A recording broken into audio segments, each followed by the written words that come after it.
The whispers began spreading the moment the news broke. It wasn't just another hip-hop headline, not another rumor, not another gossip post on social media. This time, it was real, official, and devastating. A hip-hop legend, an artist who defined an era, shaped a generation, and inspired millions, was sentenced to spend the next decade behind prison bars. It hit the world with the force of an earthquake, shaking fans, critics, the music industry, and nearly everyone who had ever followed his journey. No one wanted to believe it. No one imagined it would go this far. But the truth landed hard. One of the most influential figures in modern hip-hop had fallen. Before the fame, before the platinum albums and sold-out arenas, he was just a kid, another boy growing up in a neighborhood where survival was more important than dreams. It was the sort of place most people only hear about in cautionary tales, the kind of streets where sirens echoed more than laughter, where the nights were loud with arguments and the days heavy with silence. His family struggled. Money was always short. Trouble was always close. But what set him apart wasn't his size or his strength or even his attitude. It was his voice. When he rapped, people listened. There was a weight in his words that felt older than his age, a sharpness that made even grown men stop and pay attention.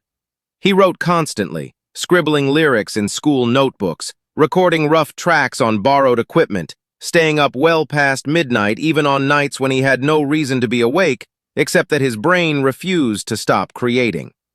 His early mixtapes spread across the neighborhood like wildfire. They weren't polished, they weren't commercial, but they were real. Kids played them out of old speakers on the block. Cars blasted them at stoplights. Even police officers patrolling the area heard his voice echoing from somewhere almost every day. Over time, the music crawled out of the neighborhood and onto the internet. Bloggers discovered him. Local DJs began playing his tracks. And once the record labels noticed, everything changed. A bidding war started, something unheard of for hearing. Every witness, every statement was scrutinized by millions. Prosecutors presented text messages, video clips, surveillance images, financial documents, and testimonies from people he once called brothers. They claimed he played a leadership role within a criminal network, enabling illegal operations even if he never directly participated. His defense argued the opposite. They said he was a victim of fame, an easy target for the system, a scapegoat for crimes others committed. They claimed the prosecution twisted evidence and relied on unreliable witnesses desperate for reduced sentences. But despite the effort, despite the arguments, despite his lawyers insisting he was being framed, the jury didn't see it that way.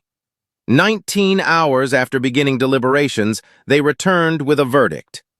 Guilty. The courtroom fell into silence. His family held each other and sobbed. He stared at the table in front of him, expression blank, as the judge read the decision. When sentencing day arrived, the world watched live. The prosecutor recommended a harsh penalty. The defense pleaded for leniency. The judge looked at the rapper long and hard before delivering his final statement. And then, he dropped the hammer. 10 years in state prison. No guaranteed early release. No shortcuts. A decade of his life gone. He blinked, swallowed hard, and nodded once. He didn't argue, didn't cry, didn't speak. He simply accepted the reality he now faced. As deputies escorted him away, chants of "Free him!" echoed from outside the courthouse where fans had gathered with signs and flags. The reaction from the hip-hop community was divided. Some artists defended him, insisting he was being punished for the mistakes of others. Some remained silent, afraid of the controversy.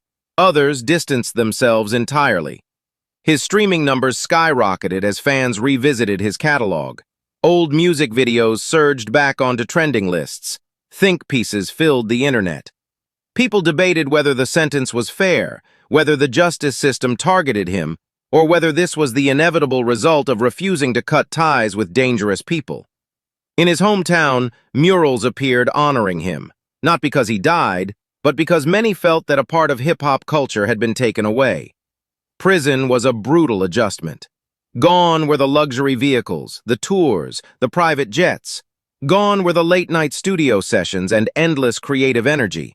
Instead, he woke to cold floors and metal doors, counted hours instead of money, and moved through each day according to a strict schedule he couldn't control.